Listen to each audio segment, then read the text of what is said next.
have to fear is In war, there is no substitute for victory. Let us never negotiate out of fear. We stand undivided, forever united, fighting hand in hand for the liberty we've earned, for glory and honor, for our sons and daughters, ever mindful of the lessons we've learned. Let the torch of freedom burn.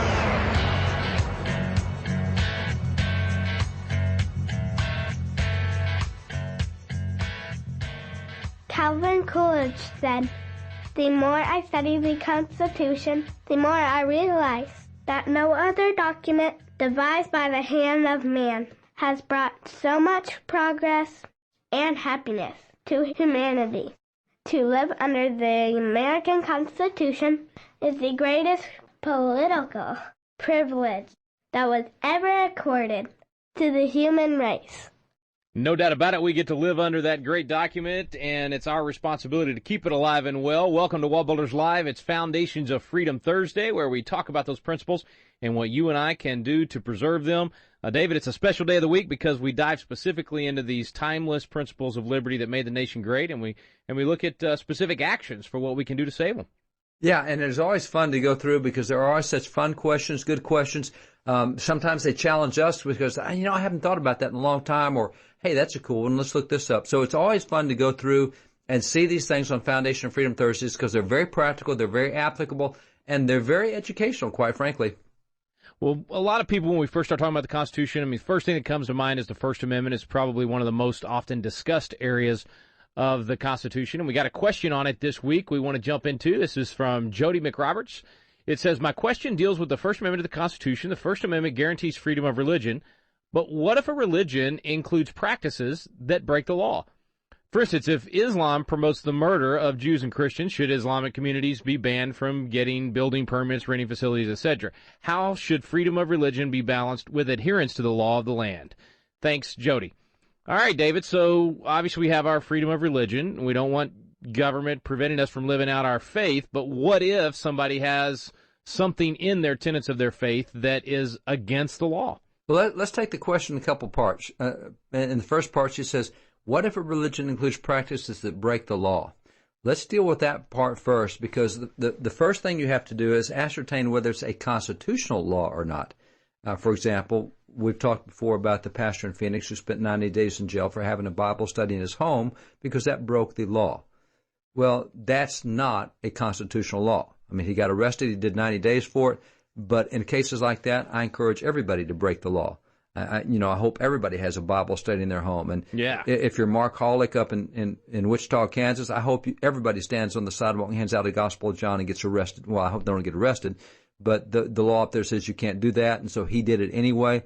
So the first question is, it's whether it's a constitutional or a lawful law. And it goes back to Acts 4, where the apostles were told, hey, don't you preach in the name of Jesus. They said, hey, we got to decide between obeying God and obeying man. And so in that case, and sometimes to obey God may cause you to get in trouble with man, as it did the pastor in Phoenix and other pastors we've talked about. So that's the first question is, what if a religion includes practices that break the law? Well, the question is whether it's a constitutional law or not. And sometimes you're going to do things that will break the law, but it's not a good law, and that law would not stand. So that's the first consideration is let's put it outside the scope of law. Let's put it in scope of what's constitutional, not constitutional, and not by somebody's opinion, but by original intent. Now, the next part, for instance, is if Islam promotes the murders of Jews and Christians, should Islamic communities be banned from getting building permits, renting facilities, etc.? Now, there's a difference between promoting or doing. For example, and I'll take you back to early American history. When you look at Arizona, you look at Idaho, you look at Utah, you look at some of those states out toward the west, there was a lot of polygamy going on at the time. What the constitutions did and what the courts upheld was that you cannot practice polygamy. Now, you may advocate it, and several groups at that time did and still do, and we can't keep you from advocating it or promoting it or encouraging it, but when you practice it, we can get you. It's behavior, it's not words that are the problem. And so even though there are things that are very distasteful to us, we've seen that sometimes with folks on the other side of the issue. What they say is very distasteful.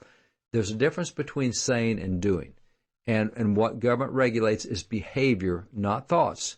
And you have to make that distinction regardless of what side you're on. And so in the case of Islam, it is deplorable, it is reprehensible, and every other adjective you can use if they promote, and when they promote, the murder of Jews and Christians. There's no question that that's reprehensible. And they should be ostracized for it, should be condemned for it. But the fact that they promote it is not the same thing as actually doing it. So that's the other thing. Now, if you become aiding and abetting in the commission of a crime, then that's a different thing as well. So that's a second caveat we got to put out. So the first caveat is that a constitutional law, not just a city law or a state law or something else, and if it promotes, that's not necessarily a reason to disclaim it, but if it does, then it is. Let's take a quick break before you continue answering those, Dave. We've got to take a quick break here. We got a question from our audience talking about what do we do if a religion actually has as a tenet of their faith, as David's pointing out, it might be just something that they talk about versus what they do. We'll cover that when they come back, if it's something that actually violates the law and whether or not that law itself is constitutional. Stay with us here on WallBuilders Live. John Adams said, "Our Constitution was made only for a moral and religious people. It is wholly inadequate to the government of any other." This is David Barton with another moment from America's history. Our founding fathers, despite their common love for America, did not always agree with each other in politics. Such was the case between John and Samuel Adams. John was the leader of the Federalist Party, and Samuel was the leader of the Anti-Federalist Party. Consequently, political disagreements were not unusual between these two. On October the 4th, 1790, Sam wrote John and told him, "Let ministers and philosophers, statesmen and patriots unite their endeavors to renovate the age by educating their little boys and girls and leading them in the study and practice of the exalted virtues of the Christian system." 2 weeks later, John wrote back and told Samuel that on this issue they both agreed. While these two prominent founding fathers disagreed on much, they both agreed on the importance of educating the next generation in the principles of Christianity. For more information on God's hand in American history, contact WallBuilders at 1-800-8-REBUILD. Let the torch of freedom burn.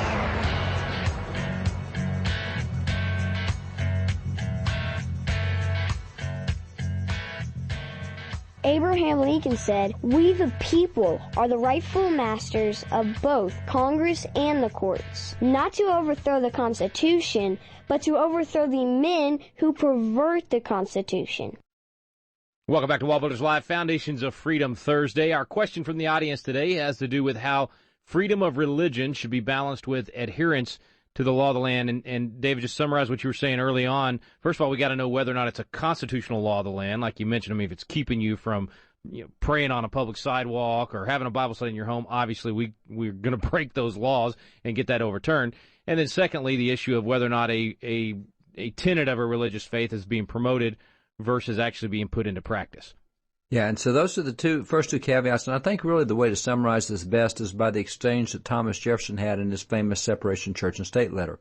It was spurred by a letter sent to him October the 7th, 1801, by the Danbury Baptist Association, who expressed concern that the government might try to regulate their expression, and Jefferson responded back January the 1st, 1802, by saying, no, because of separation church and state, the government will not stop your religious expressions.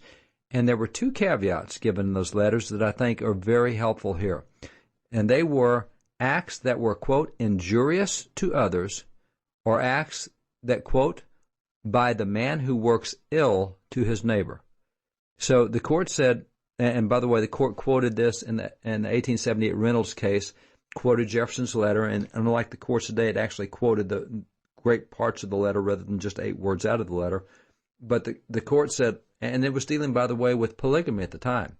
We're not going to stop the promotion of polygamy, but we will stop the practice of polygamy because that's an act that is injurious to others, and it's an act of the man working ill to his neighbor. That's behavior.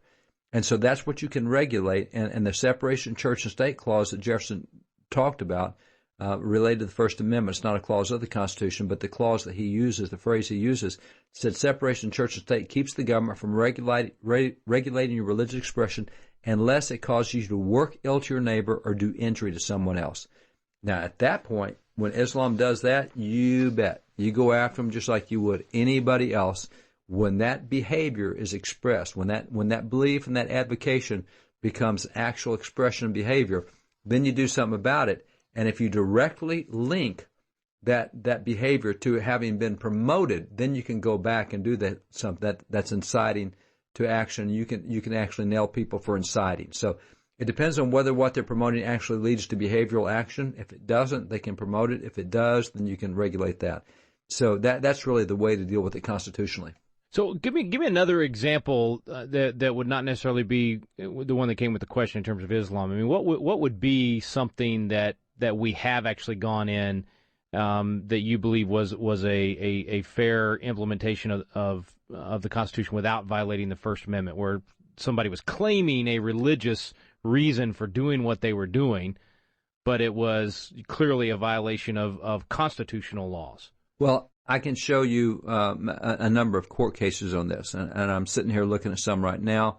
Here's one where the court limited the practice of bigamy, which is related, it's not related, but it's kind of like polygamy, concubinage, incest. My religion says I need to have sex with my kids. Child sacrifice, which there are religions who believe that. Infanticide, the killing of young people. We see that in religions as well. Parricide, the killing of parents. And so I'm looking at court cases here. These are places where they have gone in and shut down religious practices conducted in the name of religion. One is, they call it a Dianese ritual here, where you're supposed to have sex with as many people as you possibly can. Court shut that down because that undermined morals. So those are places where the court has done that and limited behavior, not necessarily advocation of it, but when it became action, then it is actionable by the court and by the government. Makes sense. And you agree those are proper places for the government to step in. Absolutely proper places. Yeah, when it causes harm to someone else, and not psychological harm. Oh, I'm so harmed when I hear someone pray I'm an atheist and it harms me to hear. No, that's not harm. It's got to be genuine cause harm, actual injury to someone else. When what you're doing gets outside of the bounds of you and it starts hurting someone else or involving someone else, then it's actionable at that point. And that's what you see in all these court cases. Is they didn't get into it when these groups were advocating, but when the groups started actually executing and carrying out that behavior, then it becomes actionable at that point. All right, quick break. When we come back, we got another question from the audience. Stay with us here on WallBuilders Live. President Calvin Coolidge said, "The more I study the Constitution, the more I realize that no other document devised by the hand of man has brought so much progress and happiness to humanity. To live under the American Constitution is the greatest political privilege that was ever accorded to the human race."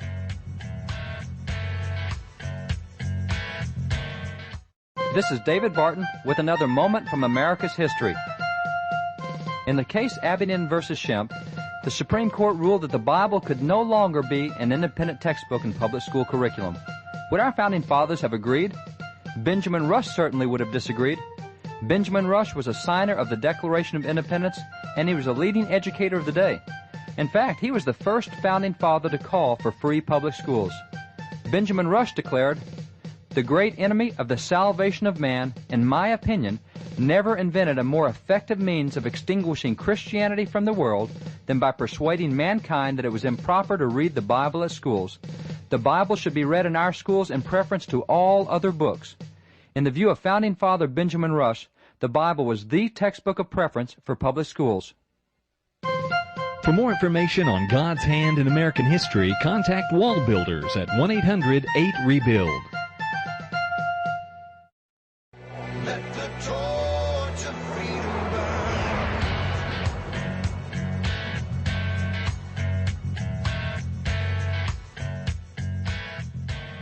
Thomas Jefferson said, "The constitutions of most of our states and of the United States assert that all power is inherent in the people, that they may exercise it by themselves, that is their right and duty, to be at all times armed, and that they are entitled to freedom of person, freedom of religion, freedom of property, and freedom of press. Welcome back to WallBuilders Live, Foundations of Freedom Thursday, and I love that part about it's their duty to be armed. Speaking of that, David, article out of Connecticut, the old Constitution state. The article says there's actually a little life left out there. It says, en masse, Connecticut's gun owners are defying the new registration law. So now we're back to those constitutional versus unconstitutional laws you were mentioning at the beginning of the program. Yeah, what happened was after the Newtown shootings in Connecticut, the legislature went to work to say, we'll prevent any other future shooting. And what we're going to do is we're going to register these assault weapons. And so anything that looks like a military-style weapon is got to be registered with the police now. And so they passed the law, and at this point, you have only 15% of those who own these type of weapons who have actually complied with the law. You have 85% who are now criminals under that law. The problem is they're not criminals under the Constitution, because the Constitution made it very clear that the government does not have a right to limit, to infringe, to get all over your right to keep and bear arms. That was an inalienable right. That's one of the rights that is listed by the Founding Fathers as being beyond the reach or scope of government. And so here you have the government coming in trying to impose themselves into people's right of self-defense. And these people rightly said, that's not a constitutional law. I don't have to comply with that. Now, what's interesting is the law immediately made perhaps 85,000 folks in Connecticut criminals by passing the law, because they're not going to comply with that law. But that goes back to the previous question, is you have to determine whether the law is constitutional or not. And if it's not, you don't have to comply with it. Now, you still may have to face fines on it. It could be that the Connecticut police come after those 85% of the people who have not registered their guns that they've been told to do. But when it gets in court, the courts are going to knock it down. So this is just an example of what we were talking about in the first segment, and that is you have to determine whether the law is actually constitutional or not. I'm talking constitutional not by court decisions. I'm talking constitutional by original intent. When you look at original intent, does this violate what's supposed to happen? And no, it does not. Well, not registering does not violate. Registering is the state has stepped over the line by requiring these people to register whether or not they have a gun. So let me ask you this then: how do you determine constitutionality? I mean, if somebody comes along and says, "Well, I think that this law is unconstitutional, and so I'm not going to obey it," what's the next step? Well, first you have to determine whether it's constitutional, and it's not based on your opinion. You have to go back to the founding principles, and constitutional action should be based on principles, because when you look at principles, it's the principles that matter. Laws are passed only to move certain principles forward, and we have a number of great court decisions where it talks about when you take the law by its letter rather than by its spirit, that you completely abuse and misuse the law. One of the examples I'll use that we used a few years ago was the Supreme Court talked about a case that says you are not allowed to impede a mail carrier in the performance of his duty. And so you literally had a sheriff who was arrested for impeding a mailman in the performance of his duty. Well, it turns out the mailman had been indicted for murder, and the sheriff was trying to arrest the mailman because he was indicted for murder. And the prosecutor said, hey, you've impeded a mailman in the performance of the service, and they prosecuted the sheriff. Well, that wasn't the intent of that law. Now, by the wording of the law, yeah, the sheriff did impede the service of the mail carrier, so by the law, he should be prosecuted, but that's not the intent of the law. And so when you determine constitutionality, you have to go back to the principles and the purpose of the law. Why was it done? What was the principle you were trying to do? I love what the Supreme Court said in 1892. To determine the intent of a law, you determine the evil which was intended to be remedied. In other words, you see, what is this law trying to stop? What is the purpose of this law? And once you determine purpose, then it's much easier to determine constitutionality. So the letter of the wording of the law is not nearly as significant as the purpose of the law. Quick break. We'll be right back. Stay with us here on WallBuilders Live. It's Foundations of Freedom Thursday. Thomas Jefferson said, "In questions of power, then let no more be heard of confidence in man, but bind him down from mischief by the chains of the Constitution." Have you ever wanted to learn more about the United States Constitution, but just felt like, man, the classes are boring, or it's just that old language from 200 years ago, or I don't know where to start? People want to know, but it gets frustrating because you don't know where to look for truth about the Constitution either. Well, we've got a special program for you available now called Constitution Alive with David Barton and Rick Green, and it's actually a teaching done on the Constitution at Independence Hall in the very room where the Constitution was framed. We take you both to Philadelphia, the cradle of liberty in Independence Hall, and to the WallBuilders Library, where David Barton brings the history to life to teach the original intent of our founding fathers. We call it the Quick Start Guide to the Constitution because in just a few hours through these videos, you will learn the Citizen's Guide to America's Constitution. You'll learn what you need to do to help save our constitutional republic. It's fun, it's entertaining, and it's going to inspire you to do your part to preserve freedom for future generations. It's called Constitution Alive with David Barton and Rick Green. You can find out more information on our website now at wallbuilders.com. Let the torch of freedom burn.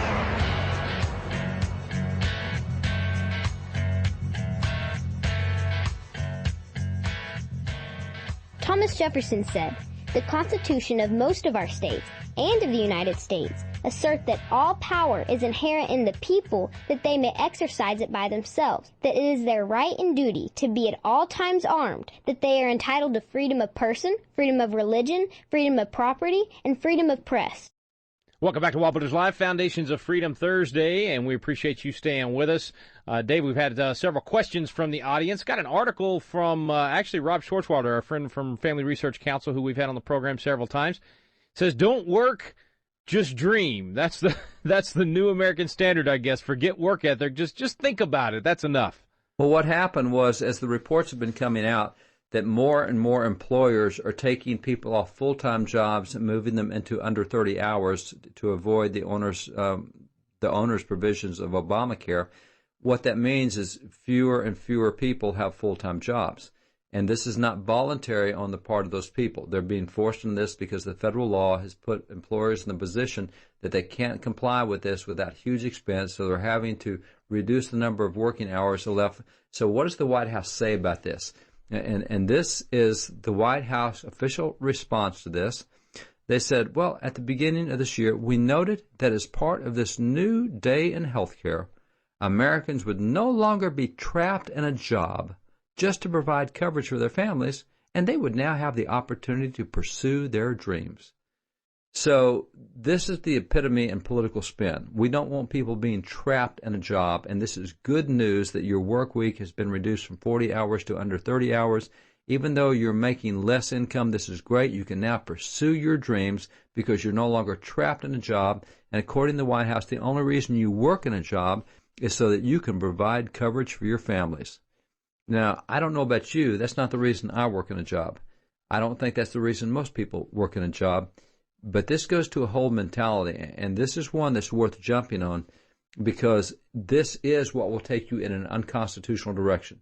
The more you get a mentality that I don't need to work for what I do, the more the government will work it for you, and the less you will have a limited government, the more you will violate enumerated powers. We're in the process of doing a big thing down on the border with all these kids that have come out of other countries. The policy is terrible that lets these kids in. They've got to be sent back. But you know, while they're here, you have to do something to deal with those kids who are here. And so I've got friends on the ground down there, and it's supposed to be 400 kids in one of these centers. They got over 1,200 kids in. Some of our friends who are state reps went in to see the facility and were turned back by the stench. When they opened the door, they could not even walk in without gagging. And so it is terrible. The medical conditions, et cetera, are terrible. So we're part of a group that's taking about 10 semi-truckloads down to the border to take care of these kids. Now, part of the reason we'll do this, and there'll be press there, and we're going to say, look, guys, if we expect the government to do less, we have to do more. The government needs to send these kids back home. The government needs to keep these families from coming over. The government needs to make that very clear. But you know what? While these kids are here, the government doesn't need to be paying for this. We can do this. This is what individuals and families in the church are supposed to be doing. They're supposed to be taking care of those in need. And these kids are here, and they've got to be taken care of. They're in detention centers. They're not going anywhere until they get processed. And we need to be giving them clothes. We need to be providing them with showers. We need to be providing them with hygiene and facilities and et cetera. And this is not happening where they are. And this is They're moving those kids out of detention centers to Air Force bases like Lackland Air Force Base in San Antonio, et cetera. And there's problems everywhere they're going. So if we expect the government to contain itself to what it's supposed to do, then we got to be willing to do more ourselves, which means more work. So I really throw this article out as a good one to say, hey, get the mentality of working hard, working more, working longer. I've observed before that when you look at the Bible, it doesn't say 6 days you can work. It says 6 days shalt thou work, and on the seventh you take a Sabbath. So the mandate is to work for 6 days. And we keep trying to say under 30 hours, that's great. No, it's not great. If we're going to be free from government, we got to be willing to work. And so that's one of the attitudes that we cannot let infect us, even as conservatives and as biblical people. And if you're interested in this kind of stuff, the Founder's Bible, we got 2 great articles on the Founding Fathers and what they say about hard work and what that means for a constitutionally sound government. Proverbs 14:23 is a great Bible verse on this. But there's just an attitude that has to be confronted here. And we cannot let health care or anything else move us in a direction of not working hard, more, and longer. You know, just practically applying this one, David, I know for me, if I take a vacation and I lay around for 3 or 4 days, I feel awful. Yeah. Have you ever noticed that? I mean, yeah. Physically, you get bummed out. If I go cut brush or I do something where I'm actually working hard, I may be tired, but man, I feel good. Yep. Exactly right. And that's the way God made us. Yeah, his principles work. So let's work hard and let's teach that work ethic to our kiddos. Thanks for listening today to WallBuilders Live. Thomas Jefferson said, "In questions of power, then let no more be heard of confidence in man, but bind him down from mischief by the chains of the Constitution." We stand undivided.